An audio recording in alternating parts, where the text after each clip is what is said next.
Da soya dai, me yasa ka farin ciki haka ne? Sumayya ta samu lafiya. Oh, kai sai ma ka sani ai mahaifanta sun riga da sun baka aurenta. Yes! Dan Allah da gaske kake? Mana, bari ma ka ji daga bakin baban president. Ai shirin daura aure. Kwata madda. No. Hajiya me zaki ce akan wannan hukuncin da baban su mai yanke na bada auren su mai a preso?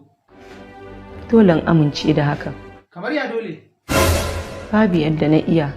Matukar kina tare da ni, to kina tare da farin ciki na har abada. Preso na ji kuma har yanzu baka yi wa baban su mai biyayya a matsayinsa na sirkinka. Ka san waye baban Sumayya nan kuwa? A'a sai ka faɗa. Mahaukaci ne fa wani gara. Manya dai na gani ka towa firgice. A ce yanzu Sumayya ta dawo. Oh, kai baka ma sani ba. Ga Hajiya ta faɗa ma. San babu wanda ya ja wannan masifar in ba Rabi'u ba. Ka ji ko sai dai ka yi haƙuri. Hajiya me ya faru? Allah na roƙe ka Allah ka tsine wa Rabi'u albarka. No.